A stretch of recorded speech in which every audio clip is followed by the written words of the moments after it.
Welcome to the Coach Speak podcast, built for coaches, by coaches, hosted by Jamie Bolton and Dustin Martin. Sponsored by Ray Crowther, providing the nation's best athletic training equipment since 1932. And R4 Football Systems. Accelerate everything by decoding the game. Hey guys, welcome back to Coach Speak. Dustin Martin here with Jamie Bolton. And shocker, tonight we have another coach that we had the great opportunity to meet at York High School. If you have listened to any of the show, you have heard his name over and over, Mr. John Boggs, one of the best coaches I've ever been around. But before we get going, we like to shout out to our sponsors, Tsunami Bar Sports and Team Building. Yeah, guys, so we're excited to have Coach Boggs on. Coach Boggs has been a head football coach at a lot of different places. He came to us at York, like Dustin said, coached offensive line, did a lot of great stuff in our run game. I remember that, especially in 18, where we had to get things going in the run game to be successful in offense. And Coach Boggs had a huge role in that with not only zone, but gap, and then doing some buck sweep, God's play. And so, Coach, it's an honor to have you on, man.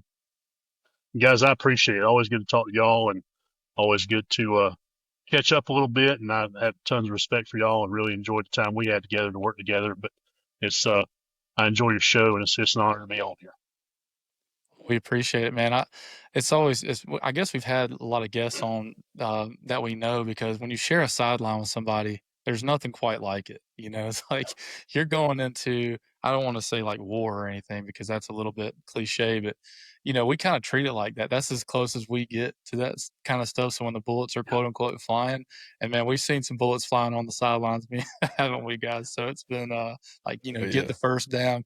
Guys, can we get a first down? First down. Yeah, Coach, we're trying. We're trying. I had the good fortune of waiting tables and working in a kitchen in a wings place when I was in college, and I think that's pretty comparable. A kitchen at rush hour, maybe pretty close when plates are flying past people's heads and food flying and everything else. So that's can we get as crazy an environment as that. Food served warm. I think, Coach Boggs, I think you walked by me one hectic Friday night on the sideline and said, I bet it gets like this in Captain Steve's, doesn't it? And I was cracking up. I was like, it sure does. But man, I'll never forget. I think I've told this story in a past episode, but I'll never forget the night Coach Boggs walks up to me at halftime. He said, Coach, the beautiful thing, if they can stop power, they can't stop buck sweep. And if they're stopping buck sweep, they can't stop power. And that has just been with me ever since that night. It has been with me, and it's so true. And buck sweep, though, is like one of those plays where I remember Will, if you guys, you don't know, Will's John's son, and played at Clemson for a long time. And I remember Will going out there on buck sweep, and he'd turn that corner, man. And sometimes he'd smash a guy. And then sometimes those guys wouldn't even they would run out of bounds. And then, our head coach, Coach Carroll's like, they're not even blocking anybody. And I'm like, Coach, they ain't got to. They're getting out of the way. There's nobody there. No, there's nobody I was there just to block. thinking Will and Ashton. Lancaster. Yeah, I think Will beat the running back to the end zone on Lancaster against Lancaster. Yeah. So that was a good one. Shout out to Will was guard, and Ashton Shannon was the other guard, and we were just at Ashton's wedding a couple of weeks ago. That was awesome to catch up with him. It's been a long time now. Best two linemen for buck sweep and power. Best pulling guards. They had good size on them. They weren't, your big boys. They were athletic enough to get out, and I think that makes a difference. And I mean, I've seen some big boys move now and get out there on pin and pull and buck sweep, but I'll never forget, shout out Cal Leslie, met him at Boise State, and he actually grew up with Spencer, but he did that hype video for us versus Lancaster. Yeah. And then I'll never forget, he had really good moments of Will and Ashton coming around in slow motion, and they're just running, and it was the best thing. It was so good. Remember the Titans where the guys running real stiff, but it wasn't like that at all. I mean, I remember sometimes Stephen Oglesby grabbing the belt, running right behind him was a lot of fun too. Yep. Yes. I remember playing Nation Forward too. They were spilling so much that, charting film, it's like, is this buck sweep or is this power? Because, our receivers are digging out some of those guys. Are they cracking? Are they digging out? If we run a power and they're just spilling it and bouncing it, and we're having to log everything, just some really good high level play from offensive linemen that allow you to be successful really in a season where we really couldn't throw the ball efficiently until later in the season. So shout out to you, man. I know that's big part of who you are, and so we are really interested in hearing about how you've taken that mindset not only as a head coach but an assistant coach. Now you're back in a head coach role and all that. So talking about your first moments, I mean, you've been a head coach in multiple schools, but what was the moment like? You got the head job, you're on the sideline. When did you finally say, "Man, this is really what it's like to be a head coach"? Well, I think the moment where it became the most real to me was when you finally get in front of the kids. You've gone through a round or two of interviews. You've met with, sometimes committees where there's people in that room that only have, they may never come to a football game, but they're on that committee because they've been asked to be on there, and you're interviewing with them, and you're talking a lot of things. You're talking a lot of philosophy and a lot of how you're going to treat kids. But I think once you finally get in front of those kids and you finally sit down with them, you better be real and you better be who you are, because they'll see through that in a hurry. And they'll see through that in a heartbeat. Going from one school to the next and being different places, and y'all run into the same thing. If you're trying to be somebody you're not, then they're going to see through that in a heartbeat. And you got to I always told them, we want to be. I'm going to work you hard, but I'm going to shoot you straight. And you can expect that when you're not working, we're going to be working just as hard behind the scenes, if not harder than you are, because we're going to be trying to put a plan together and get things ready for you. But we want to build everything on trust, and we want to build everything on relationships, and we want them to be able to understand. You may ask me a question, and I'm going to shoot you straight, because if I don't, I'm not doing you any justice. I'm not being truthful to you. So just be prepared when you ask a question. Sometimes it's going to be brutally honest, but that's how we have to be in the business that we're in, because you've got to be able to establish trust, and you got to be able to, or the kids have to know that whenever you tell them something, you're telling them 100% the truth. Right. And that you're going to follow up, or follow That's through right. with what you say. I remember my first time as a head coach, I had a moment like that where, we said all the right things in the interview. We said all the right things to the kids. We're establishing culture over the summer. And then everybody's excited because it's a new thing. And then once that that honeymoon phase ends and somebody steps outside of the parameters you set, then you're going to have to follow through with that or not. And whatever you do right there can really set the tone for the rest of your career or moment at that school. And so sometimes it's really, really hard. We had to sit a kid for missing practice, and we sat him the whole game, made him dress out. That was part of our rules. We had a whole, player contract and all that. So I didn't get any pushback, but the kids were like, I could see them like, oh, wow, he's really following up on this, something that hadn't been done there before. And man, that totally set a standard that kind of continued throughout my tenure too. So yeah, I can definitely attest to that. Dustin, you probably had a similar situation too when you first took over. Yeah, I mean, Bolton, you were there for 3 years. When I took over, a lot of most of those kids had graduated. There was only like one class left, so there's new kids that weren't really there in the high school level. And I remember one of the more blue collar moms came up to me, and she said, "Here's what I want you to know: you keep shooting them straight, because my two sons that play for you, they come home and say, listen, sometimes Coach Martin says things that we don't want to hear, but we need to hear them." And she was like, I want you to know that's the impact, in her opinion, that the team needed. Yep. Like, they need less coddling and more truth. And that's a big part. And shout out to my head coach. He's the AD down at Beaufort in the Low Country, Bradley Adams. He was that person for me. Like, when I was in 9th grade, he was the first one that said, "Hey man, you're not big bone. Grandma lied to you. Like, you got to get right, man. Like, you could be a heck of a player, but we got to take your baby fat and we got to transform you into something special." And I think that's why me and him still talk probably once a week now, because he was the first person to really, really shoot me straight. And that builds a different trust that you And can't in fake. that particular place too, I mean, that's such a it's a different environment. Like I think there's less straight talk in that entire, you know, for better or for worse. But I mean, you're in a different kind of setting, and so anytime somebody can come in and kind of be a little bit different than that and shoot people straight, I think that resonates with people. And I think it did with me too, especially with most of those families that were blue collar. They wanted their kids to be pushed hard, for sure. And I know the family you're talking about too. You know exactly Great what people, family. great Great people. Number 50. Yes, sir. Yeah, great Yes, kid. sir. Great kid. So, Coach, now you've transitioned from head coach to assistant back to head coach. What in your career has fired you up, like, to make you want to go back into head coaching? Like, man, this is what I'm meant to do. This is what I want to do. I don't necessarily want to be an assistant. Not that that's bad or anything. I'm an assistant right now, but like, what made you want to get back into it? Was there a moment early in your career that you're like, I want to be the head coach for the rest of my career? Well, I think, early on when you're first, you start out as an assistant, you kind of work your way up as you know, an assistant coach and a coordinator, then you finally get your first head coaching gig, and then maybe you move from that job to different jobs, um, and you work through things, and you try to figure things out because there's no, I'm gonna quote Bobby here. There's no manual to teach us how to be a head coach.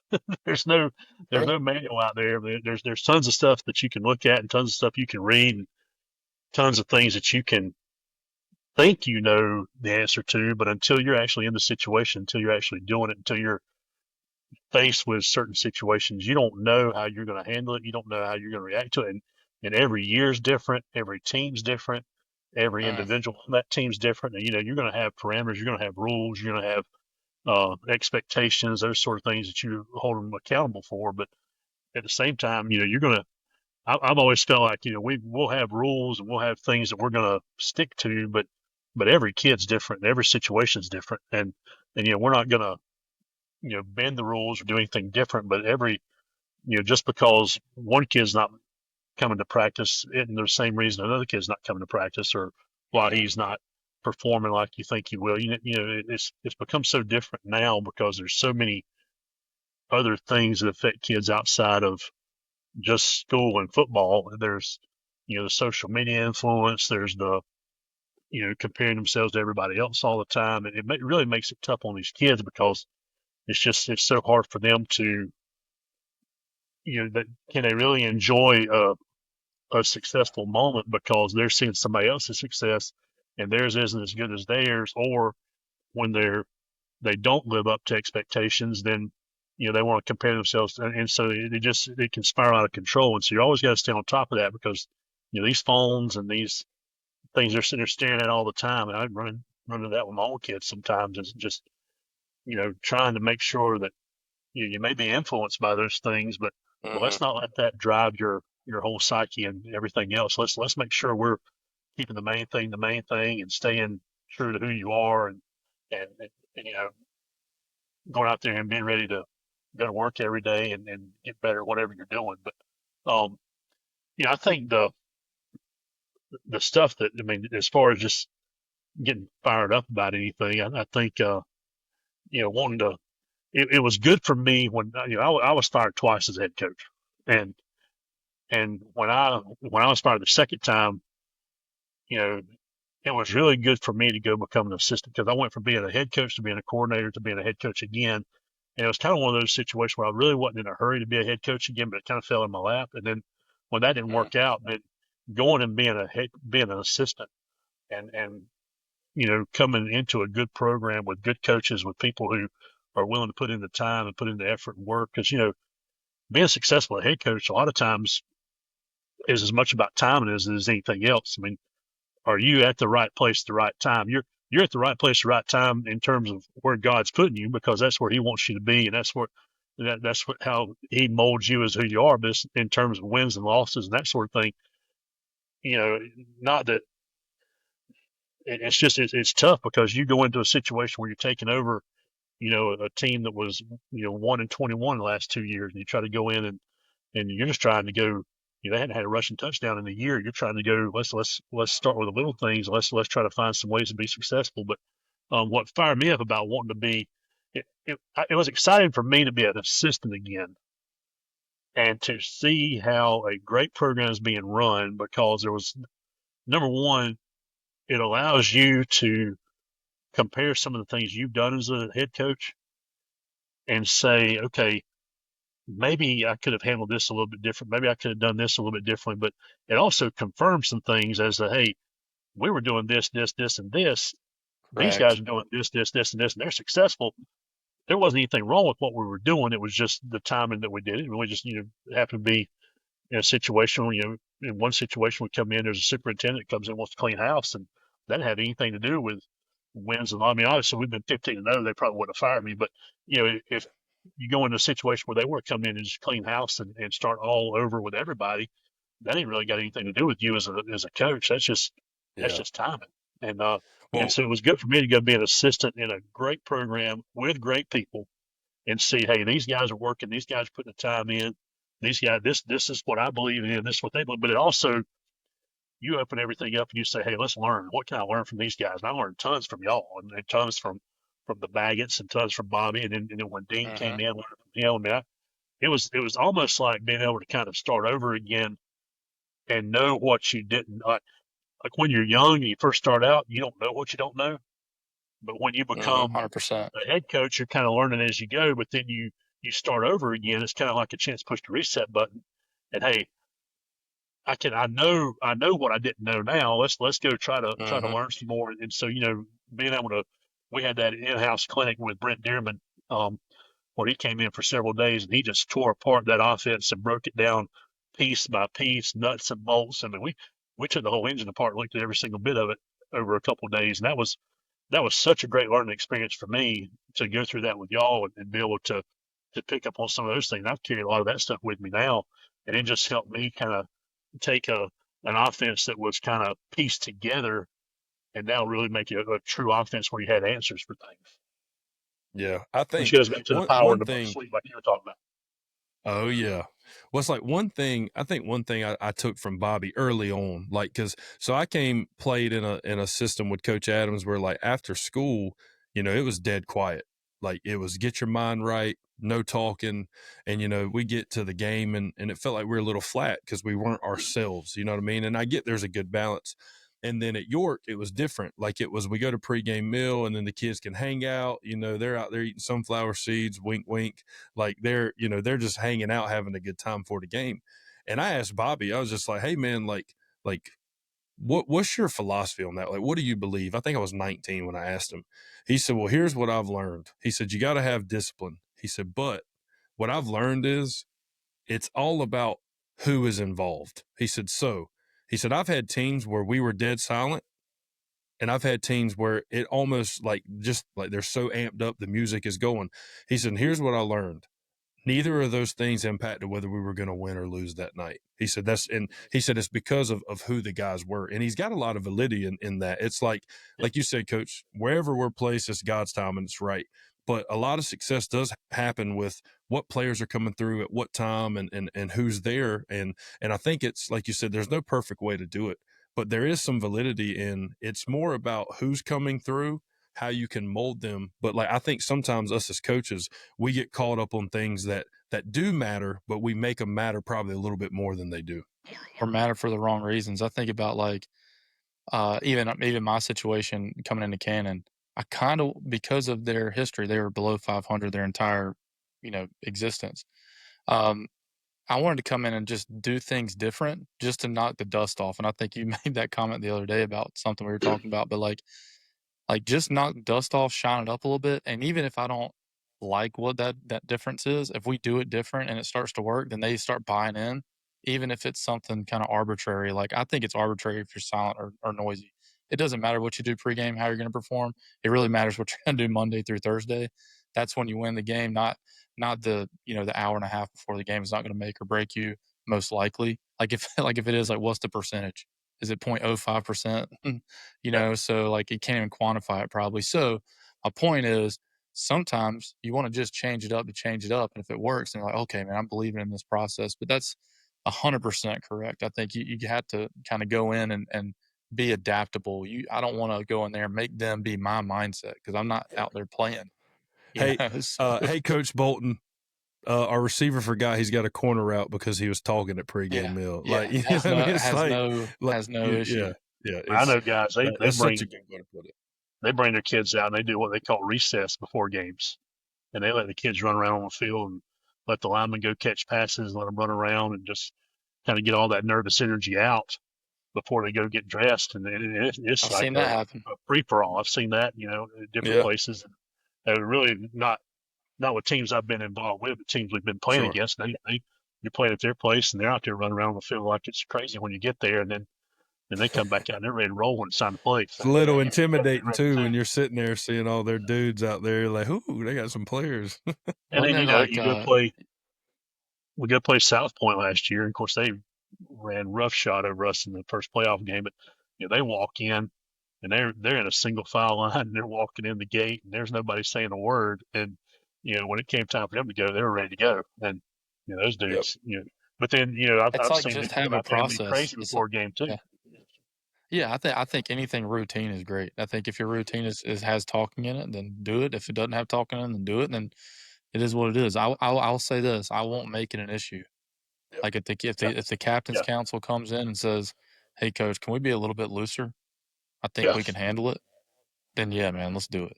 And then guess what? If they're loose and we get beat, then then maybe we need to that's right. restructure that a little bit. But Yeah, you want yeah, them I to be mean, comfortable, but you don't want them to be so yeah, comfortable that they're not right, ready. Yeah, right. and And like then, like Dean you would said come in, before, they it don't might say a not even word. really matter. With Dean, they didn't Yeah. talk. They just sit in the locker. They just sit in the weight room, and then they eat a couple pieces of pizza. Then once they got to the locker room, they were to be loose. And I don't know that either one's right or wrong. I just, Yeah. it just It's a is routine. whatever works for that group of kids. Yep.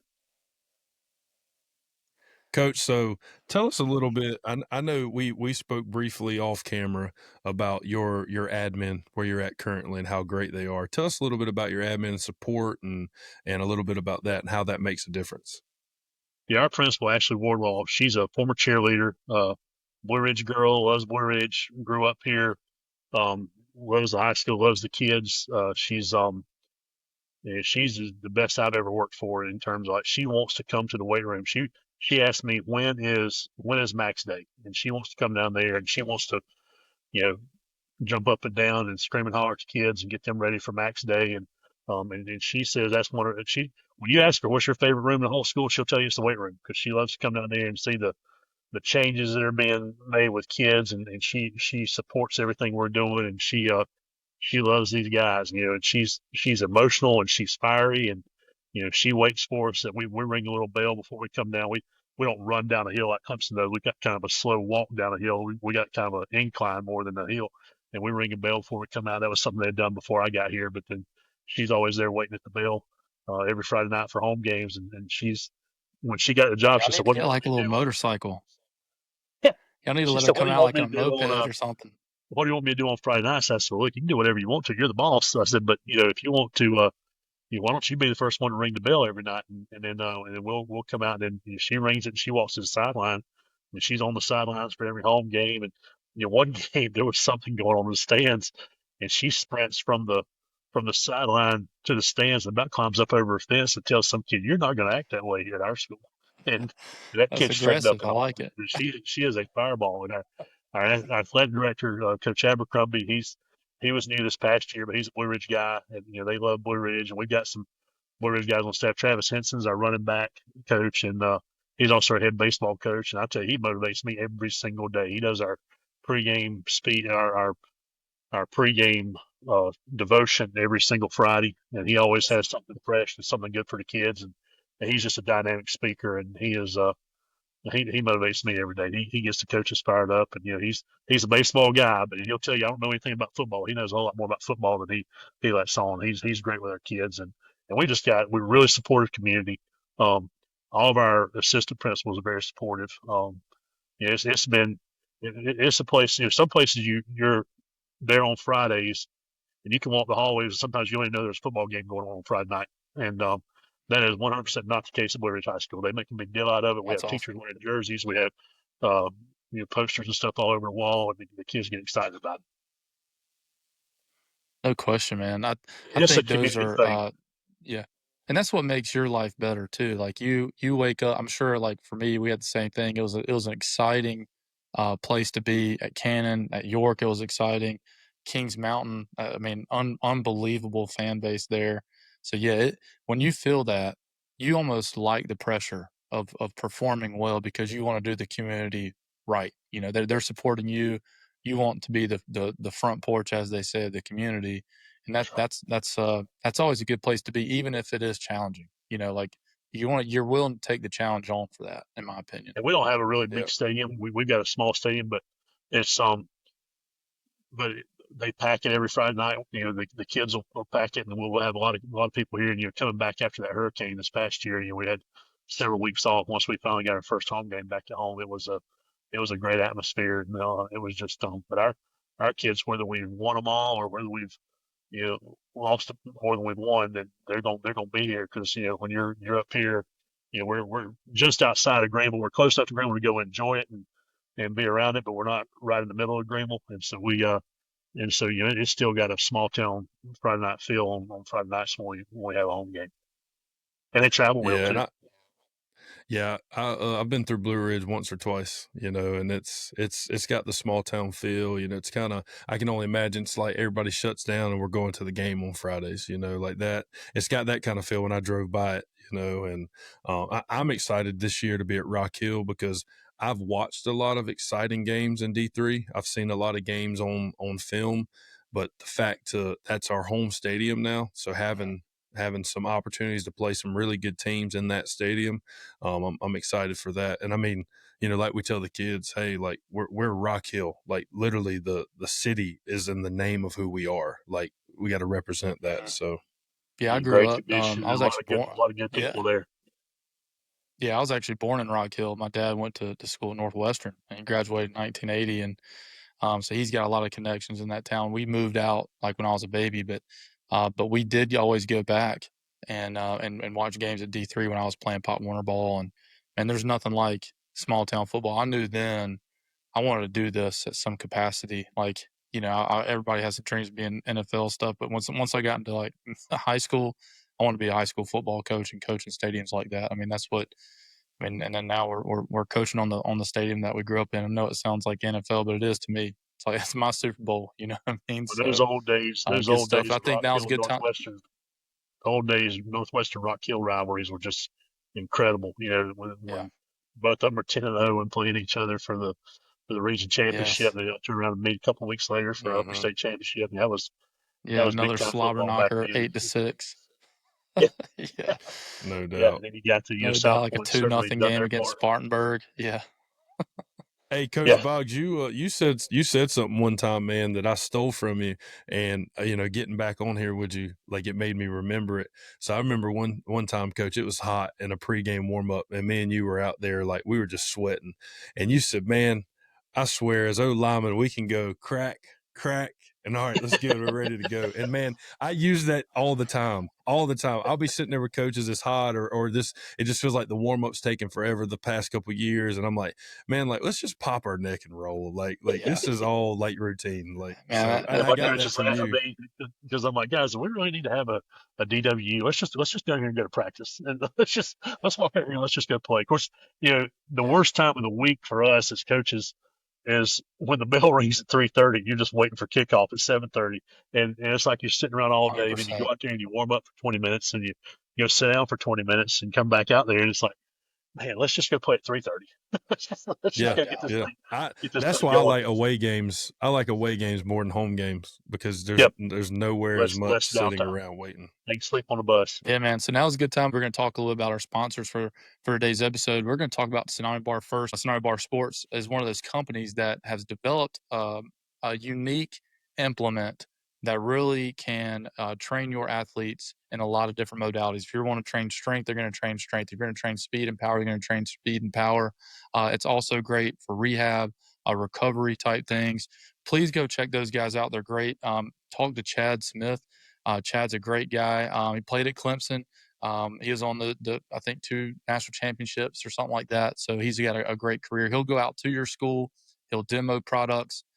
He's such a great guy. We had him at Kings Mountain. That's where we met. He sold us, I think, 16 Tsunami bars there. We have them at Rock Hill. We use them every day. You guys can come by Rock Hill and watch us use them. Anytime you want to walk in, we have a huge weight room. So we use them every single day. But Tsunami Bar Sports, not only to have a great product, you can go back and listen to our episode. They go into a great, links of how that technology works. But man, it's a great tool to use for every single athlete, not just for football, but athletes all across your platform. And so if you're interested in that, please reach out to Tsunami Bar Sports. You can reach out to us or contact Chad Smith. He's on all the Insta Twitters and all that stuff too. So shout out to Tsunami Bar Sports. Yeah, we'd like to also shout out to our sponsor, Team Builder, the #1 software for strength conditioning coaches. You know, there's several people you can reach out to. Rachel is our contact, Rachel Newman. She does a great job, and you know, she believes in what we're talking about on the podcast, and it's reciprocal. We believe in Team Builder, and you know, we have it within our weight room at the school that I'm athletic director at. They've been using it for a couple years. Every school I've been at, my last 3 schools, have used it, and it takes it to the next level. You know, I used to be a strength coach where we printed out cards, and that got so tedious, taking cards in and out of sheet protectors and hand them out to the kids, and they have to fill in and with a pencil, and coach, I don't have a pencil, and just all these different things. And that solves all those pain points. And they do a great job. It's a great platform, great software, and it's very easy for kids to use, not to mention the individualized workouts that auto-populate their next percentages based on what they do, you know, especially if you're APRE and you do your +2 stuff, like it will auto-populate how many reps they get this week will determine what their weight and how many they do next week. So they do a great job. You can do a free 30-day trial with the promo code CoachSpeak. You got nothing to lose and everything to gain, so check it out. All right, guys, now we're getting into segment 2, talking about the foundation of leadership with coach. So we just kind of mentioned it earlier, but why do you think so many great, and I think I know the answer, but why, in your mind, why do you think so many great head coaches come from the OL side of things?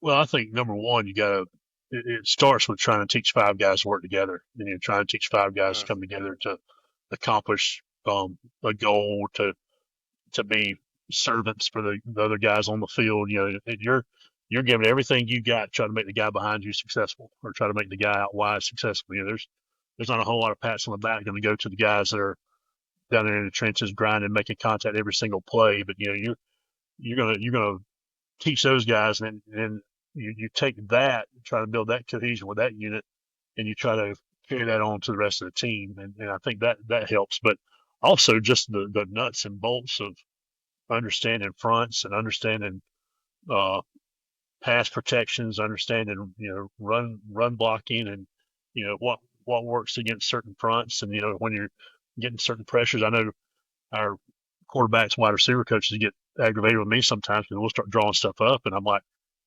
guys, how are we going to protect this? And I think I did the same thing with you sometimes. But, you know, are we protecting this guy, or is he going to take a shot in the mouth right here as soon as he gets rid of this ball? Because he might do that once, but if he does that over and over again during the course of the game, he's probably not going to last the whole game, let alone the whole season.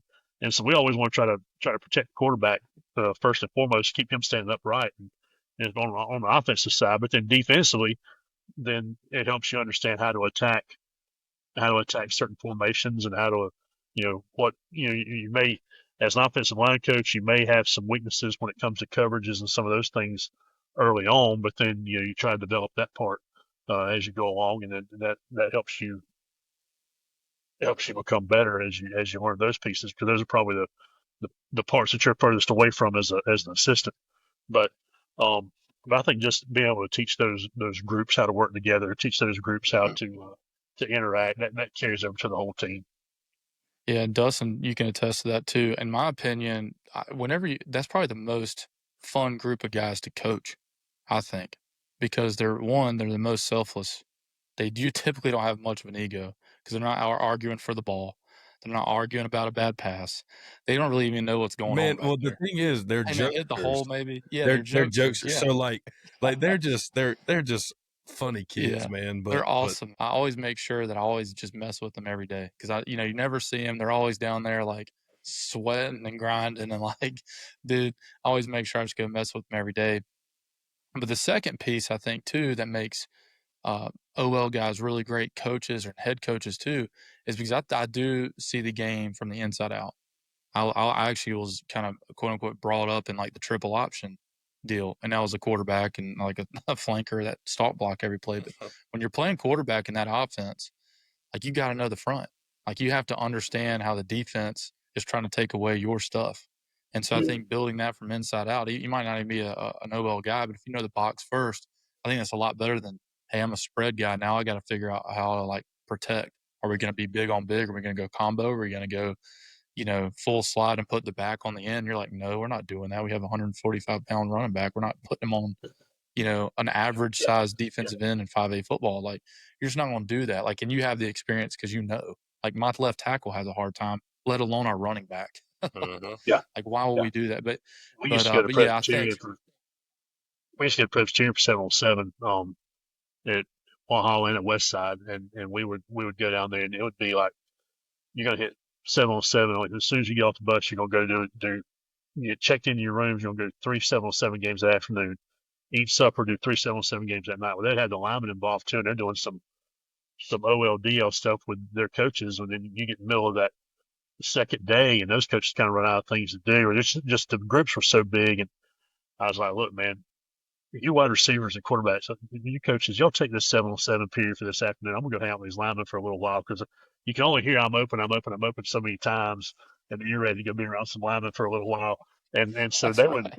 Coach Spangler and those guys, Coach Nichols, they would let us go down. This was when Old Bailey Stadium, the old Presbyterian Stadium, not the new one they're in now, but their old stadium was still in the middle of campus. And we'd go down there, we'd take our dummies and trailers and all that. And we'd bring a trailer full of dummies, and we'd go down there, and we would have an O-line camp all afternoon, and just had the best time rotating around the different stations and just working. And it was, and that always was the best part of the summer of that camp for me, that mini camp, because we were able to get those kids out there and just be around linemen for a little while. And then by that evening, I'd go back with the 7-on-7 guys, and I could tolerate them a little bit more. But middle of that second day, I was ready to strangle half of them.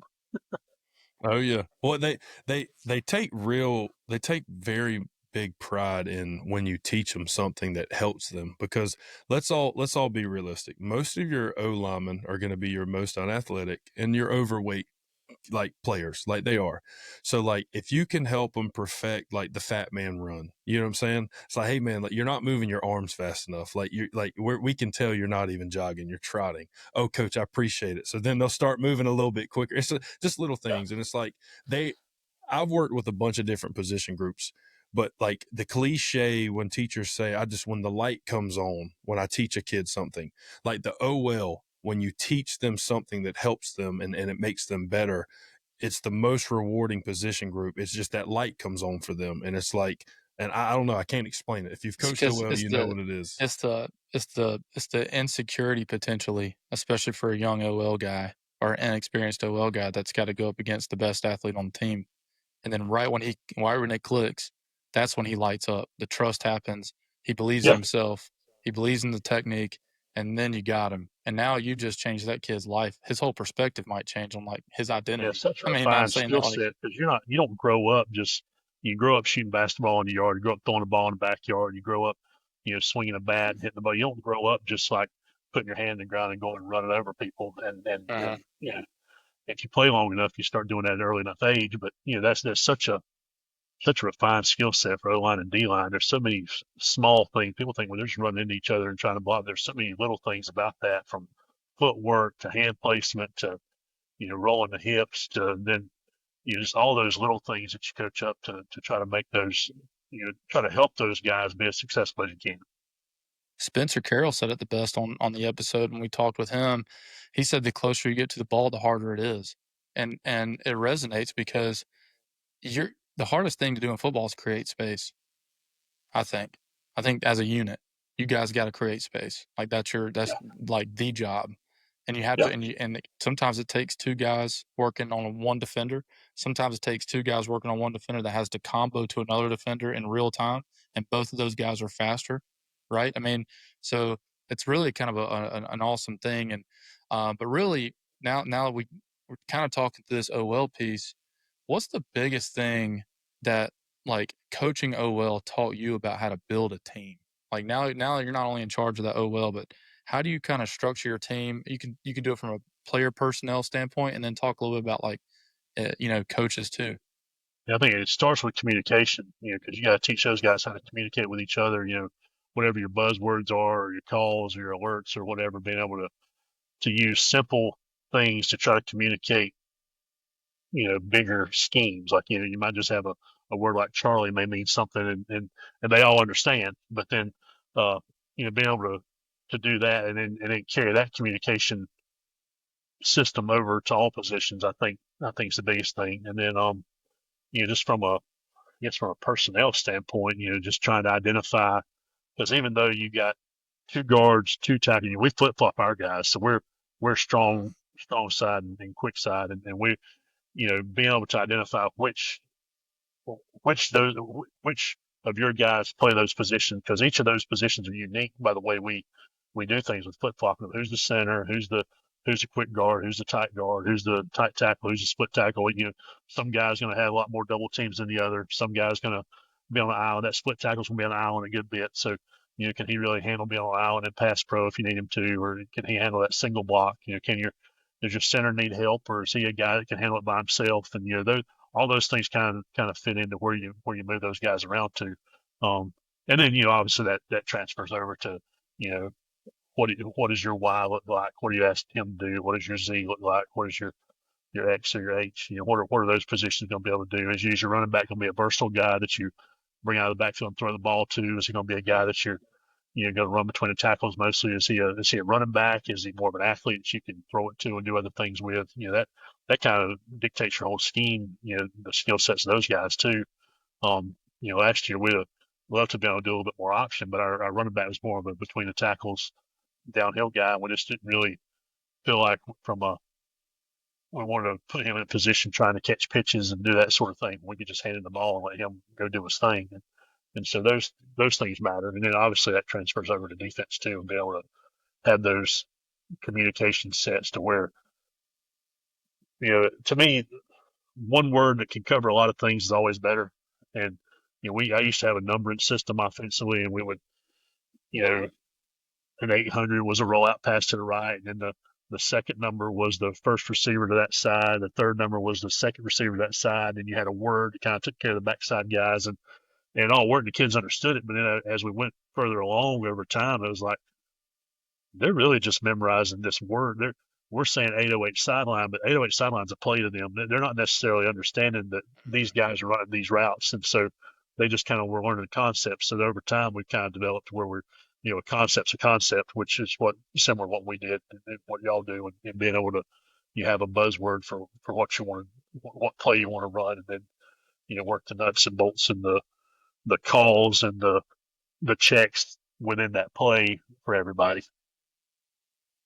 I love that. I think one thing I was just thinking about, you flipping the line, and I've never been on a team that did that. We didn't do it at York. Talk to us about maybe I probably understand the pros. To me, I was like, well, won't they have like a tendency? I was like, well, we're probably going to run behind our best lineman anyway, so we probably have a tendency even if we don't flip. So it also gives you the ability to, run behind guys to the other side of the field. I guess, is that kind of the it helps you isolate guys on certain people sometimes too.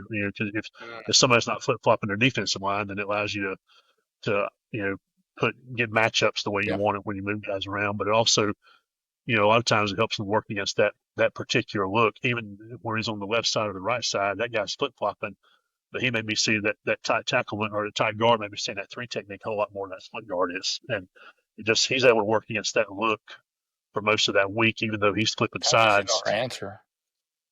It does. Yeah. Coach, you need to do what our buddy Zeb does down at River Bluff. Tell your center line up at left guard, and then right before the snap, every lineman just shift over one, and now you kind of got like unbalance.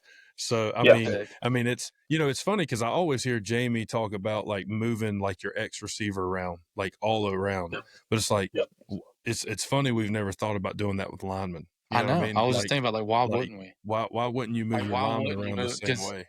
Are they really? It helps with your screen game. Coach Boyd had a really good screen game that I liked. I carried that with me when I that was really something I was able to kind of add to the offense. I felt I was really good, and I felt like when you flip flop those guys, it's the same guys usually doing the same thing. So when you're teaching them the screen rules most of the time, you got to be careful sometimes with how you call it, but you want to try to keep it where it's the same for those guys too. And so, this guy knows, I'm working out wide. I've got C block on the linebacker. I'm working out to the corner. And I'm kicking him out. I'm running the alley. And so if you're flip flopping those guys, it helps. It's usually the same ones doing that too. So which helps.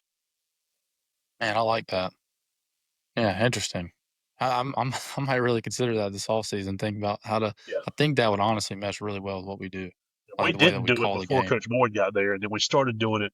It may have been the year after you left. I think maybe maybe Will and Ashton's senior year. We may have started flip flopping them then, and it's just been. Do you so let's talk about that if you don't mind. Like when you do Yep. that, how do you identify the strong guy? Like, is it just different than the old school? Like we're gonna identify like, guard and tackle and tackle. Are you now identifying Yeah. like you're saying like strong side and weak side? So we start with our tight tackle, our strong side tackle. The one that's usually going to be with a tight end. He's a guy that's usually going to be a lot of down blocks in a gap scheme. Maybe double teaming with a strong side guard, maybe double team with a tight end. And so a lot of double teams, a lot of down blocks.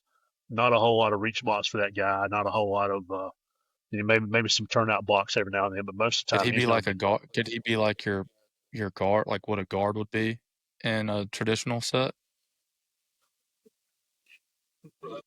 maybe so. He's usually your bigger guy. He's usually Okay. your bigger guy. Maybe he's not quite as mobile as some of the other ones, but that doesn't mean he's not. But I mean, you can put some of your bigger guys there that you just want to bring the hammer down and come down with him on a three technique, or you want to a lot of down blocks and a lot of double teams. He can kind of be that Yeah. hammer and that block. Whereas your tight guard is your bigger, stronger, more mobile guy who's going to pull on your G block. He's going to pull out and kick out your corner. He's going to pull out and kick out Yeah. your outside backer. He's gonna run that weak side power. Be that wrapper. He's going to be your weak side trap guy. He's really more of a trapper than he is a rapper most of the time, but not always.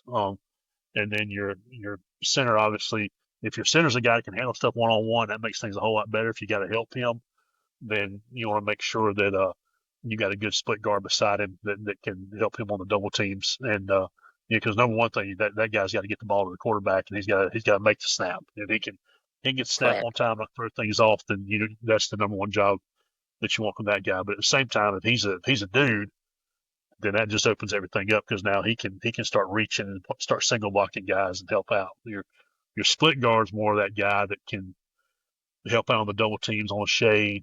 He's going to be your strong side wrapper on your power, and then your weak side lead guy on the buck sweep and things like that. But then your split side tackle, he's got to be your more. He's probably got to be your best pass protector, because that's the guy that's going to get stuck out there on the island sometimes. And he's got to be able to handle that by himself. He's got to be able to reach block that in. He's got to be able to kick out that in when you're running your ISO right behind him, and that sort of thing. That makes a lot of sense, man. I mean, obviously, it's like almost you get the best of both worlds, because you're still gonna be. I mean, obviously, we all have tendencies, so you're not really trying to hide anything. And like even if you're not flipping them, you're still not hiding. Like you're still running power to the tight end side. Like it doesn't really matter, right? Like That's the right. tendency isn't probably based as much on the oh well as it is like maybe your formations. With the And it tight really ends helps or when the you want to try splits to or get that whatever. matchup with blockers. You want to get this blocker on this guy. When you can flip flop those guys, you can Heck yeah. formation some of those things and make sure you get your best dude You on know there. what? But sometimes That it's not. might be a really good idea in goal line. Like even if you only wanted to carry that in goal line, Yeah, or like your 12 personnel sets, like that might be something I consider. Yeah, It's like because a 12 because we're flopping tight, we're doing unbalanced anyways, and that's why we're doing it. To try to get the that's right. tackle over. and That's right. if 77's always the play strong side, well, dude, you still got to stop counter. I mean, Exactly. you can't, Right. if you overload to it, you don't have the numbers elsewhere. You know what I mean? Like now you go jet sweep weak. You know what I mean? Like there's different No things. difference in running counter Yeah, the other way, even if they were static. You know what I mean? Like at some point you're going to have to do it. Yep. But I'm saying even if you weren't, for me, I might be worth talking and saying in this goal line set, who's our best down blocker? If he happens to be our right tackle, great. If it doesn't, then It's kind of like Yeah. what we did with Adam Whitesides back in 2018. Remember, he was put a him at smaller weak tight tackle. end, Mhm. but we would go tackle over, and he would be technically your left tackle, but and then eligible. we'd run defensive linemen We out there carried to be that for tight years. tackle Yep. sometimes, and let them just motor grade you. Just block down. We're not going to make this too complicated. Just Gap seal hinge, let man. this guy down and handle it. Yep. It's like playing the wing in like a PAT. Just get beaten like across. Don't get anybody beat you across your face. That's right. Probably gonna be scoring. All right, well, good stuff, man. So do you think that mentality from like, oh, well, we talked about that humility piece. I think now it's, I always think of O linemen. If you have a really good one, they can be really, really great leaders, especially when they can probably kick everybody's tail on the team. Like that's one of those things. Do you carry that OL mentality into like leadership roles in your team? How do you structure leadership, and is that something you do like positionally, or do you let some of Yeah, your we big kind of dogs start our off do it? season. We have a draft. We have accountability teams and all that. We start in December, and we have our returning seniors kind of start there, and then and they're able to draft. Each one of them is able to their first pick can be an underclassman or it can be another senior. But we usually try to have enough teams where the seniors kind of handle that, and then they can pick their co-captains, and so they kind of they'll kind of identify that, and then as the off season goes on, you'll kind of see some guys kind of stepping into some leadership roles, and some who haven't been vocal will maybe start becoming a little more vocal than they have been because they're a little older, they're a little less timid, they're a little more comfortable in their not just their role, but in what they're trying to do. They're not just, sometimes those young kids, it's like drinking to a fire hose. I mean, you're throwing so Yes. much at them, but they're just overwhelmed by everything that's going on, and then they're intimidated by the older guys too. And so we try to kind of develop that leadership with our accountability teams through the off season, and then as we go through spring and as we kind of go into the summer, like we've just kind of finished up most of our 7-on-7s in June because we'll do 11-on-11s in July. So we'll have, you've kind of seen some guys who have been making plays in there and stepping up, and they'll start becoming more comfortable, becoming a little more vocal. You hope, some kids just gonna make Hmm. plays and don't say a whole lot, but then some kids want to step up and they don't want to lead just by example. They want to be more vocal, and we can probably do a better job of trying to help them be more vocal and trying to teach that. But you know, you don't you don't really want to cause kids to try to be somebody they're not. But at the same time, there's things they can do to help your team, and they can lead by example, but also lead Hmm. by showing the younger guys the way too. Yeah, they're so turned off by like the whole like yelling. They don't like to get yelled at. So Yeah, sometimes we're like, man, just get on that kid. But really, hey man, this is a great opportunity to go talk to your buddy beside you about doing what we're asking him to do. And I love that kind of leadership because really, especially with the OL group, they're such a tight group anyway. They're not going to yell at each other because hell, they're probably getting yelled at anyway by the quarterback coach or hot shot coordinator and joggers. I wear them, guys. I'm not knocking joggers here. I don't show a whole lot of ankle though. Just saying. I mean, Yeah, if you we're do, that's looking great. for a jogger pants sponsor for Yes, Bolton. So if anybody knows one, 100%. Lululemon, hit us up. I got some, dude. Those are nice. Not gonna lie, I those are tell nice. my I have a guys, pair. I'll get fired up and get loud sometimes, and I might know, look, I'll go grab one saying, look, you need to go pick this up. I just blew this up for a few minutes. You need to go pull these guys back in, and I may tell my Yeah. coaches that, I may tell my players that, hey, you need to go reel him back in right now because I just jumped on him pretty good, and Yeah. that's that's worked pretty well because we spend so much time together. I mean, you're a family outside of your own family. You spend so much time with these kids, and I really Mm-hmm. think the relationship standpoint is so important there, that component, because if you do have solid relationships with those kids, then when those moments do come, then it's easier to reel things back in and pick stuff back up when they know we all care about each other, we all care about what we're trying to do, we're all in this for the same reason, we're all should be pulling in the same direction. So Yeah. let's not let that go off the rails too bad. It's just we're trying to right the ship sometimes when we feel like it may be going not necessarily way out of in left field. It's just maybe something has got a Mhm. little out of whack in practice or whatever. You're just trying to Yeah. I correct mean, it. yeah. Quarterback makes a wrong read. Nobody really knows. Receiver runs a wrong route. Nobody really knows. But man, block somebody is Mm-hmm. like the thing that like has Yeah, got to like you yeah. make the wrong step. Hey man, you're tired. We're going tempo. That left tackle gives up You a back sack and block you everybody back knows block it. the wrong way on gap scheme, and like now you got everybody's mom. Like moms know when the moms know Mm-hmm. you're playing a position when the moms know you've screwed up. Yep. Like That's you right. know what I mean. So it's a tough one, man. OL's bless them, bless them. Oh yeah. Oh yeah. Well, Coach, we're going to get a little bit more in our last segment. Then we got our rapid fire. But last segment is kind of, we love like diving into like specifics and the situation you're in. So this next segment is going to be centered around like the Blue Ridge Blueprint. We want to know a little bit more about what drew you to Blue Ridge. When you got there, what shape was it in? How'd you evaluate it? Where was your short goals and your long goals? Tell us a little bit about what appealed you to Blue Ridge when it opened.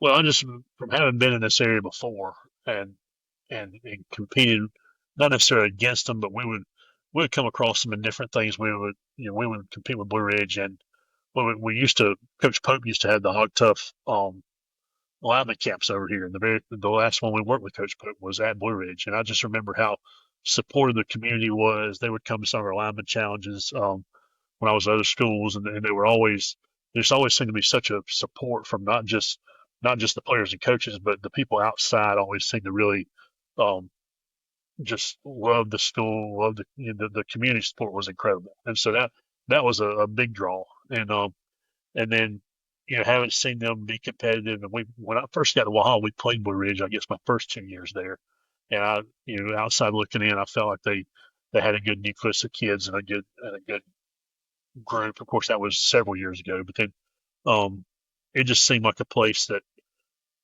you could go and build a program and try to mold young men, and the community would support that. And for me, it was just it, chance to get my family back close to their grandparents.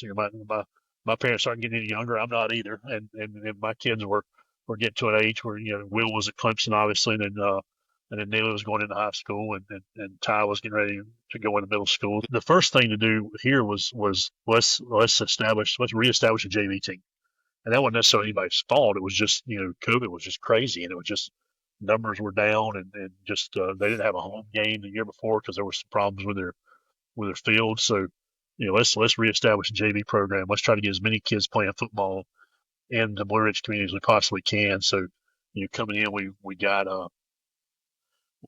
flag football established in the spring, and BRYA, our youth association, has done a really good job of helping us with that. And that's gone from 30 kids to well over 100 kids in a couple of years. So we've got tons of kids playing football, and that's what you want to do: expose them to the game.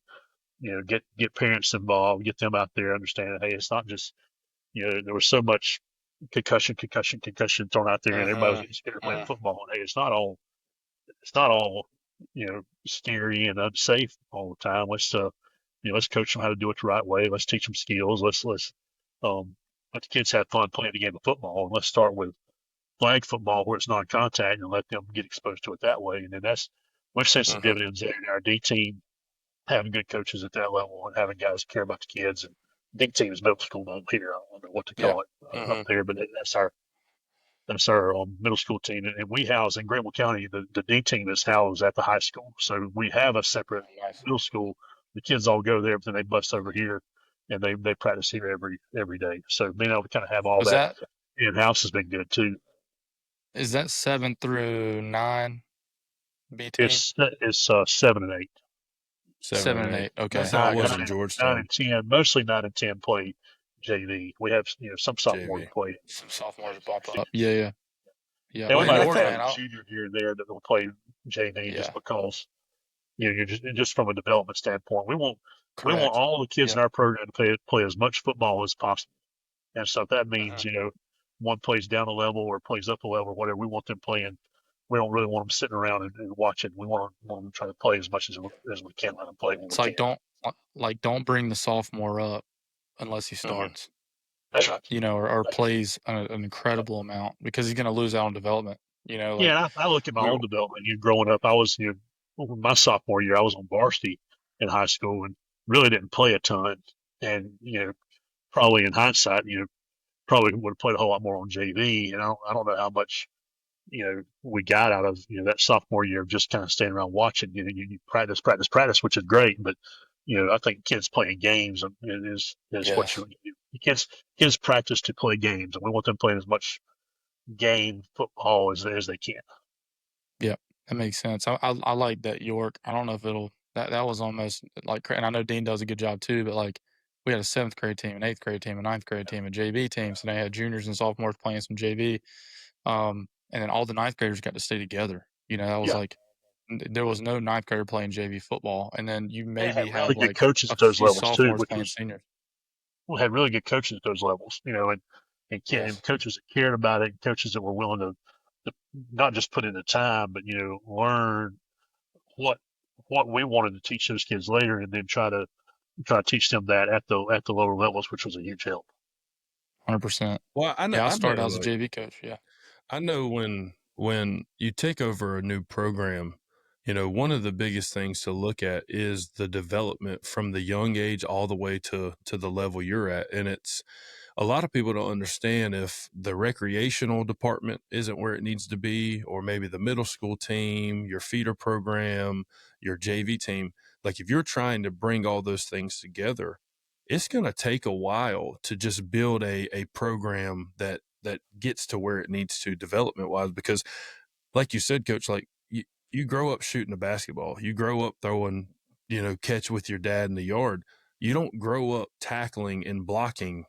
You just don't do it. Like, yeah, you might fight with the neighbor down the street or wrestle, but it's like, it's not a common thing. And it's like, we're asking kids, especially in towns that maybe doesn't have a great recreational department or a middle school program, hey, grow all the way up and don't play football. And then when you hit 9th grade, we're going to start you from ground zero and you're going to be a great player.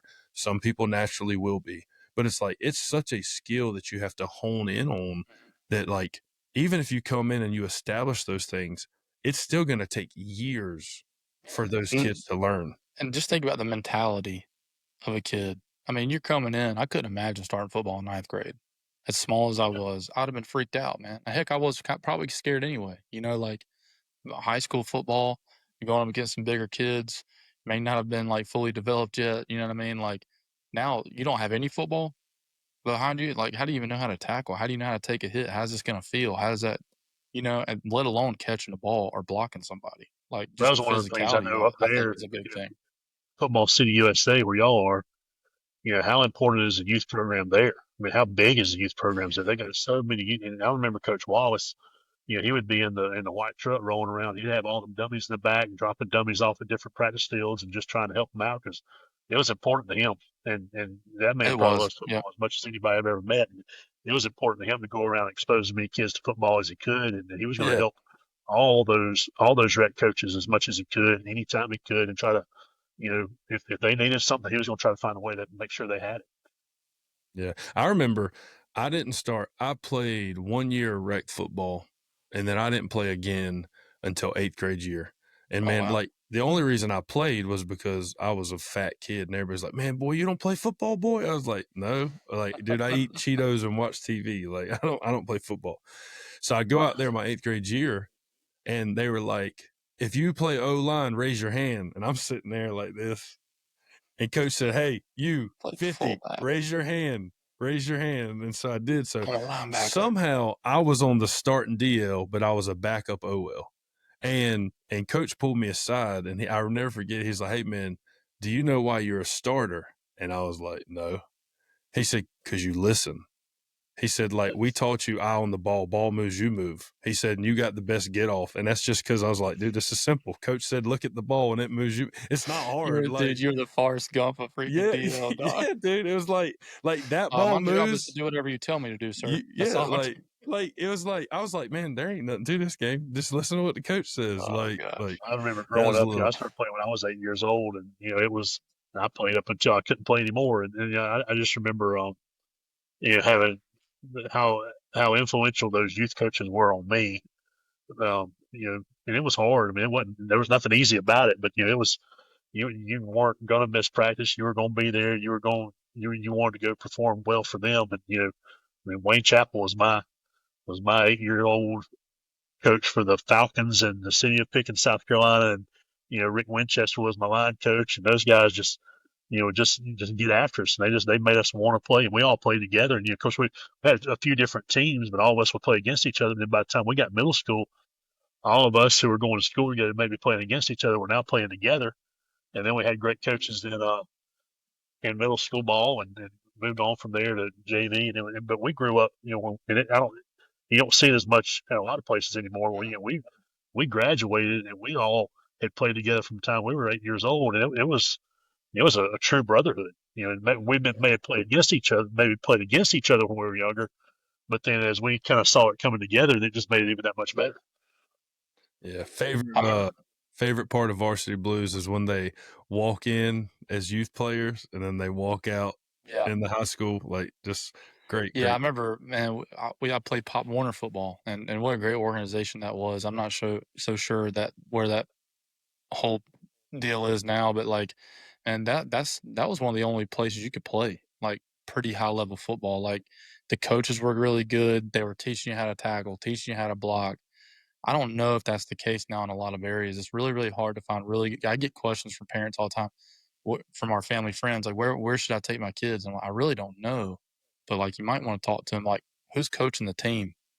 Like do they? I know there's probably a lot of dads. I mean, they have to, because not everybody's volunteering to coach those younger levels. But just make sure they know what they're coaching. Are they That's certified one in of the some things sort of tackling our thing? youth association here has done a really good job of with flag football. Is hey, you guys are going to coach in the fall. We want y'all to be here in the spring. Get out here and let's help with the fundamentals. Let's help with the flag football. And we did it. I think four Saturdays. I had five. I think one got rained out, but 4 Saturdays in the spring. Those guys are out here working with those kids, getting to know those kids, and then they'll turn around and work with them when we start here in the summer and then through the fall. And they've come to some clinics that we've done and things like that. Not that we're trying to be know-it-alls. We're just we're all in this thing together. Let's learn together. Let's try to help each other out.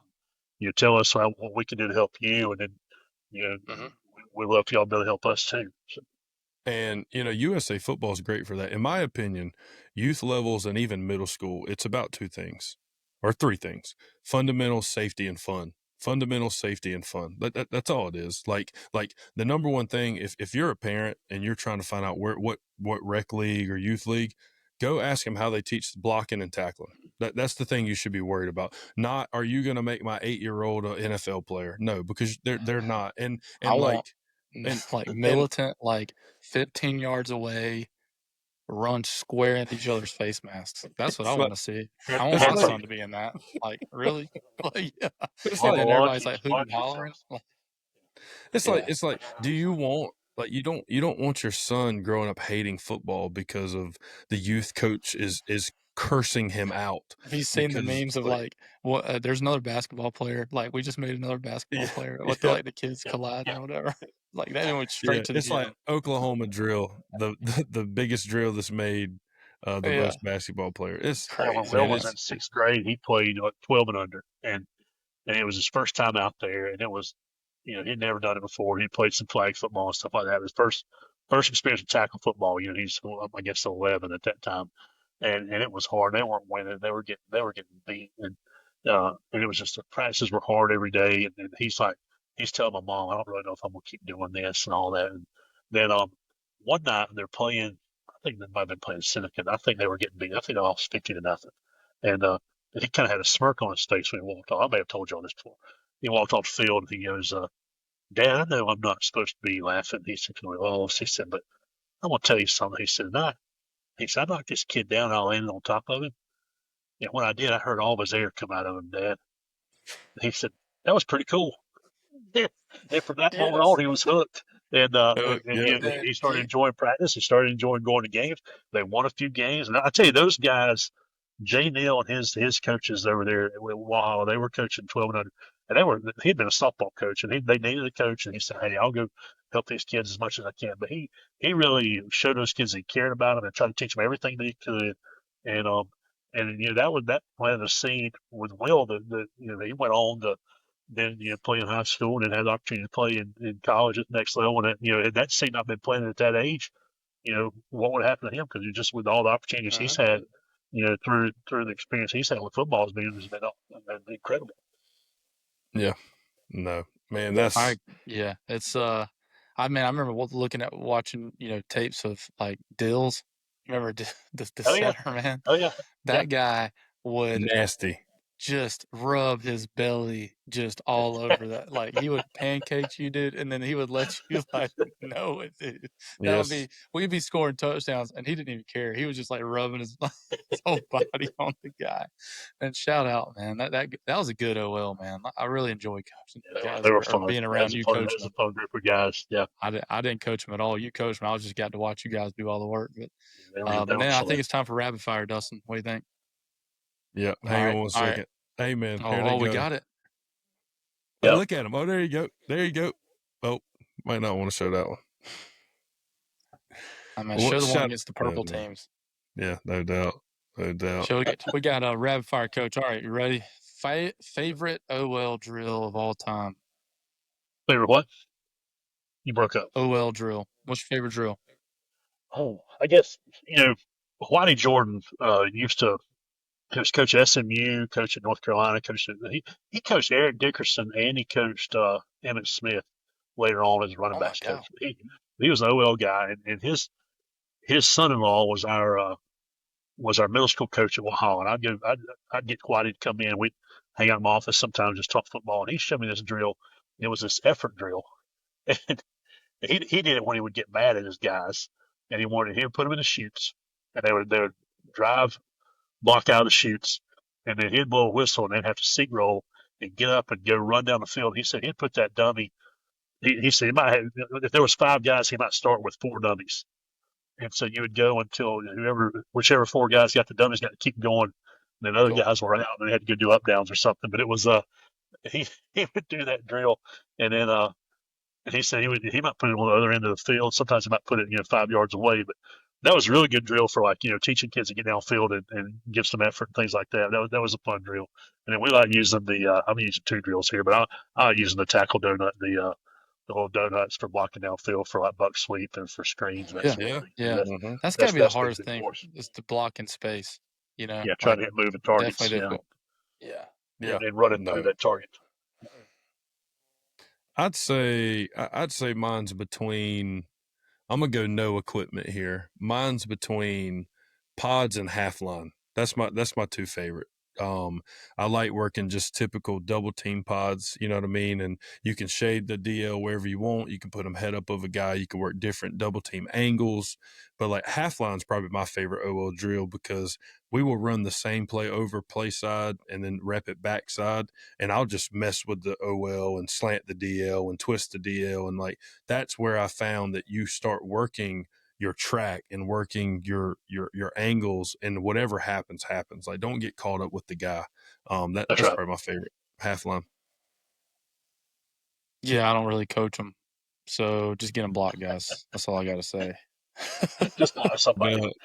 Yeah, No doubt. just block them, guys. I mean, Block whatever y'all somebody. are doing down there, just whatever No y'all got doubt. to do to get them blocked. All right, you got Yeah. 78 minutes of Indy today because No we're doubt. not doing anything with y'all. Yeah. Like, Coach Boggs used to tell me during spring, I love spring, man. I get all kind of indie. I don't want to you go got to down there find with stuff them. to do. That's right. All right, Coach. Who is a coach that you would say you steal things from regularly or you lean on a lot? Like who's a coach that you do that from? Oh gosh, everybody, y'all. The guys. I've been very fortunate to coach. I'm coaching North South this coming fall, and we've got an incredible staff. And every time I meet with those guys, I try to steal something from them. And just I'll ask them questions. These guys have all been really successful where they are, and they're just. I've been fortunate to, Corey Fountain, Harry Cabinets. Corey's at Clinton, won 2A state championships past year. Harry Cabinets at Chapman. Chris Dodson at Ware Shoals. Mike Lancaster's now at Dorman. Bobby Collins at South Point. Um, Matt Huntsberger, he's at Greenwood, and those guys they're just fun to get around and just ask questions and try to learn from. And it's been, but I try to learn from everybody. I watch a lot of Kenny Simpson stuff. He's got a lot of good stuff out there. Very, very simple. Very, I enjoy watching that. I'm on Glazier a good bit and just whoever you can find on there. You know, I don't know. I don't know if there's any one particular person I steal from. I think all the R4 stuff with Dub is great. And And that's all, a system more within breaking down film and all that kind of stuff. But yeah, absolutely. Got it sitting on my desk. And, I picked that up from y'all. I learned that from, Shameless. Dustin and Spencer. Dustin and Spencer doing it with JV football and had that grid on the board. I'm like, what is this? Yeah, absolutely. Yep. And Shout out to Spencer, man. Shout out to we'll get off Spencer. the air. I want to ask y'all some questions about some of that stuff too. But it's I would say just this, man. just try to learn from everybody. Yeah. No, That's kind of I agree, and roundabout that's why we answer. started doing this too. Yeah, I mean, that's what we said. Like, there's too many people out there to like just listen to one person. I mean, there's so much information, and what we wanted to do is like, yeah, we might see a guy post something, or we might see a guy speak at a clinic, but really getting to build a relationship or even follow up on like, I mean, you knew a lot before you came to York. Like you were in our offensive room, and you were more knowledgeable than anybody in that room, including me. And so I learned a lot from you. And then you've learned, like, you have that growth mindset to where you're going to continue to learn no matter where you're at. And now it's going to make you even better. And you're really kind of, obviously impacting me and Dustin now and everybody that's listening.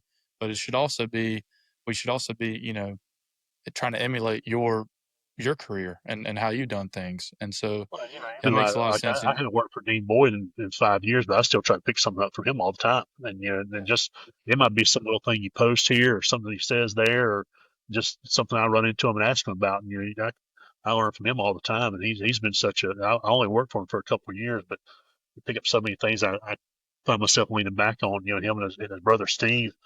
I worked for him several years. I love New York so much. I worked there twice, so it was just being able to learn from both of the Boyd guys and Bobby. I'm always just leaning back on things I picked up from them. Alan Setterly, who was at Daniel when I was student teaching, I picked up a ton of stuff from him. There's so many different people that you learn from along the way, and then I was at a Glazier clinic back in the winter in Charlotte, and my defense coordinator was going in a room before we were getting ready to leave. We were only able to go for the day because I had a track on a Saturday, and so we were able to go. We went up for the day on Friday, spent all day there, and he was going into a guy who wanted to listen to on defense. I was kind of just looking around at some stuff, and I said, I'm gonna go put my head in on this single wing stuff and just kind of see what some of this stuff is with Rick Darlington. And 3 hours later, I'm still in the same room, just sitting there listening. It just blew me away some of the stuff this guy's doing. And of course, he could line up in five wide and be really good with some of the athletes he's got at the schools he's at and be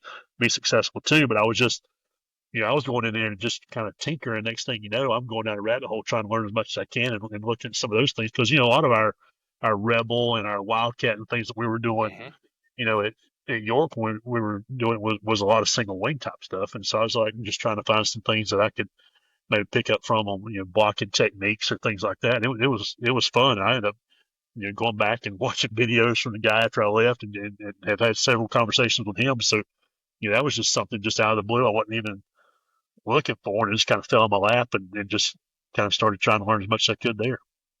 And that's, interesting now because everything that I think most of the stuff that's consumed is like these one play, things. We'll post them every now and then. We'll find a cool play and post it. We even had a series at one point that we were, going to try to post, but I think we got away from that because you don't really understand all the context that maybe go into a play like that. Or, and I don't know who said this before that we had on. It's like maybe they didn't even do it the right way, but it just popped and it looks like some sick play that they designed was probably a mistake. But the point is, it's good to talk to those guys to ask them like why they're doing this or what they're setting it up with. If it doesn't fit your system, then don't just like run it. And I know there's a lot of That's right. Twitter pages and X pages that they are solely bought into like, let's post a play of the day. And I like them for entertainment, but I don't really take a lot of that stuff unless I'm thinking, oh, that's a good play off of what I got. Does it fit what I'm doing? Does it work with what I'm trying to do? Yeah. But entertainment value is great though. Good Does job it for fit those our guys personnel? entertaining. Yeah. But it's fun to watch. All right. So what is your favorite football movie? We had a whole segment on this a couple weeks ago. Me and Dustin got down the weeds on the football stuff. But what's your favorite football movie? This isn't really a movie, but the Kenny Chesney documentary "Boys of Fall" is fantastic. I haven't seen I it. hate the song. I don't like the video. My wife likes him. Cheesy. She's a huge Kenny Is it Chesney cheesy? fan. It's I mean the Boys of Fall. The song is, but the documentary is Yeah. great. Or He's song, yeah. got he did this whole video series along with his he had the video for the song and all that, but he did his whole thing. And Sean Payton's in there, and he's got Bill Curry in there, and Nick Saban, and going back and talking to tons of football coaches, and that's probably my favorite football stuff though, because it goes from high school and kind of taking some of these small towns all over the country and doing that. So that's probably my favorite football scene. Remember Titans is awesome. It gets better every time I watch it. But the first time I watched, I didn't like it, but it's gotten better every time I've seen it since. And all the one of the documentaries, quote unquote documentaries, that we didn't mention was The Blind Side. And what an excellent portrayal. Yeah. What a joke, man. I feel like that guy like sued Disney over that. But, no doubt. I'm Coach saying Bob, document is tongue in cheek, guys. So me and my buddy Caleb, we sang The Boys of Fall in our talent show our senior year of high school. Wow, that is super cringe, bro. Hey, man. Super, like the I just video's out there on Facebook somewhere. Dude, dude, it was we gotta pull that up high-pitched now. voice and all that Dusty, stuff. you gotta find that. Yeah, I was just trying to play the guitar really loud so you couldn't hear my voice. Yeah, 4-chord. Those videos are great. chords. It's a whole series. I mean, he did a lot of it. It's some really good stuff with that because he kind of took off with all that and made some good stuff. All right, Coach. Mine is going to be from OL guy to OL guy. What's your post game meal of choice? You just had a big win. Right. Big win. It's usually whatever the concession stand has leftovers they bring to us because you don't have time to go get anything. And when you live up here where we live, there's not anything open up here. But my daughter, when our thing was we win, we waffle. So if we win, we go find a Waffle House. It might be 2 a.m, and I'd come home and pick her up, and we'd take off. But it would be, we'll go find a Waffle House. Is going to be open somewhere, so we'll go find one. Awesome. So we've done that multiple times, and she's graduating, going off to school now, so I'm going to have to find somebody else to waffle That's with. awesome. That was man, I need to start doing that. Yep, we waffle. So we got to come carried up with on something into like that. That even carried into basketball season and into track season and everything else. So she had a good anytime you can get that all-star breakfast. Yes, sir. And of course, she always, ever since she was tiny, it's a chocolate chip waffle with sausage and a cherry Sprite. And she will sit at the counter. And if the counter wasn't open, we would wait until the counter came open. And we would have to sit there and wait. That is a great memory. She's I'm gonna start doing stuff like that with my little girl. Yeah, man, that's awesome. So we waffle. Yep. All right, Bolton, you get the last one. All right, man. This is another personal one. I got to know things about you, man. You kind of reserved a little bit. You used to give me a hard time back in the day, but all right, when you waffle, all right, what's your favorite go-to? Like, do you listen to music before the game, or if you did, what would it be to pump you up? I'm an or old. Should me and Dustin guess a couple? Should we guess a couple? 80s hair metal guy. I probably should have a mullet or something like that. Maybe some Dawkins.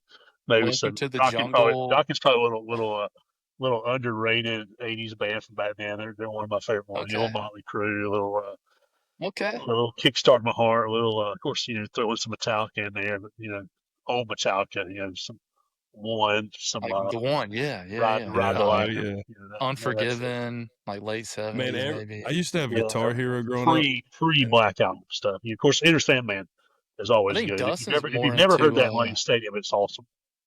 Yeah, we need to experience that one day. Dustin's really into like Coldplay. And Pink Pony Club, man, that's mine. That's what. No, what's the one with the leather strap? What's Nickelback? You're a big Nickelback guy. Dang, no, dude, you're a Creed. I actually like Creed. You're a Creed Nickelback like pregame Coldplay guy. Like Creed. I like Creed. I like Creed. Let me hear the Creed voice. Coach Boggs. I see you just jamming out to School's Out for summer. Little Alice Cooper. Yes. Yeah. He just biting the heads off of like birds or whatever. Used to listen to Def Leppard on my way to school every morning. So showing my age a little bit, I guess.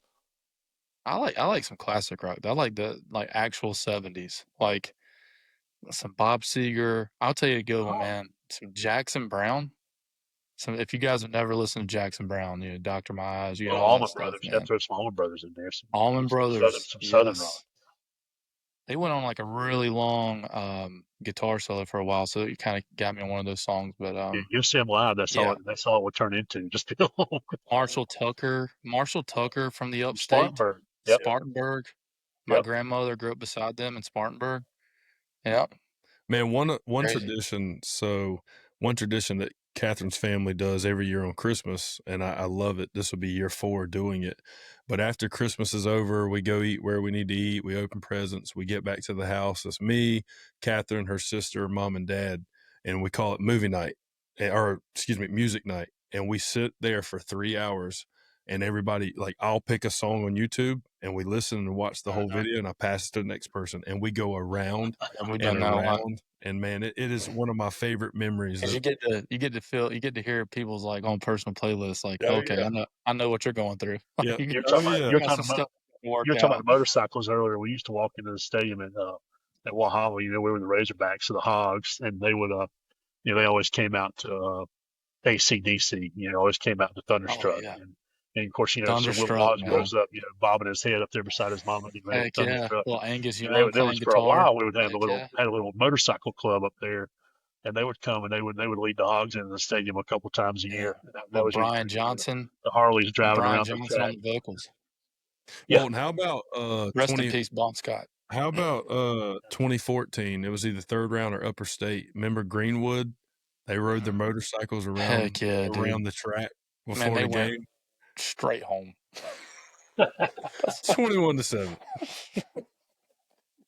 Oh, Moose Wallace gave the pregame speech in the dungeon underneath the dude, I love that stadium though. It was a real tight. They had a huge press box. It was a great game. They had a great team. I mean, we finished 4th in the conference that year in that split conference or region, and ended up making a run. But then Greenwood had some guys, man. It was a good game too. It was really close, but yeah, that was the year that the River Bluff guy was wide open. The quarterback falls down on his knee. He's doing jumping jacks in the end zone. Yeah. And the slick turf got him. Turf monster. Shout out York Turf. Yeah. Shout out. Gotta have some dogs. We need some dog. No cats. Some meows. Family friend of ours though. My mom, he went to Sherall High School. My mom graduated from Sherall High School. My grandfather was the head football coach at Sherall and Coach David Bennett. So he was the AD that year. Yeah. So he's a really good guy. But one of the most iconic dogs and cats. Yeah, we don't need no meows. Good times. Coach Boggs, man, we appreciate you so much. This has been a great one. Miss coaching together, man. We had really appreciate our time together and appreciate y'all's friendship and always trying to pick your brains for some stuff. So it's a blessing to have the technology to talk to you guys, to learn, to continue to do that. And thank you so much for being on here, man. Like we definitely miss you. And talking about getting into it on sideline stuff. That's the one thing that the younger guys now they get their feelings hurt so much. That stuff happens on sideline just because it's just what it is. And then you walk in, everything's good. I mean, there ain't fine. It's not a big deal. It's not personal. Or had their feelings hurt. It's just the moment. And we're not. Well, what's funny, at my first year at Cannon, I think we were playing Country Day, and we were supposed to be like strong rotating, but we were weak rotating. So like we were aligned correctly. It just wasn't the personnel that I wanted to spin a certain way. And like me and Haruki Nakamura, who has played much higher levels of football than me, are sitting on the sideline getting into it with each other. He played beside Ray Lewis and Ed Reed. Like we're saying the same thing. Like we're saying the same thing, but we're not understanding what each other's saying. And then like there's another guy who hears us, and at the end of the game, that guy's like, "Man, I can't believe that y'all were getting after each other." I'm like, dude, it ain't personal. He's a great dude. Y'all need to go back and listen. If y'all haven't listened to the Haruki Nakamura one, man, he has got some great stuff from his NFL days, man. Haruki walked up to me after the game, put his arm around me and said, "Man, what a tough loss. I will get him next week." And it's like, there's nothing between us, man. Like, and if you're a true football person, you get that. It's not personal. Don't forget, got a couple of links in our show notes. We got our team builder, free 30-day trial with the promo code CoachSpeak. We have Pro Quick Draw, 7-day free trial. And we have a team builder link, Tsunami Bar. And don't forget R4 Football Systems. Anything over on the website is 10% off with the promo code CoachSpeak. Check out their Film Mastery Toolkit. It's worth the watch. So we'll see you guys next time. I see you guys. Thanks for tuning into the Coach Speak podcast. If you're interested in being a guest speaker on the show, we'd love to hear from you. Email us at coachspeakpodcast1@gmail.com. And if you have a question for our Q&A segment, Don't forget to submit it through the form in the episode description. We appreciate your support, and we look forward to seeing you in the next episode.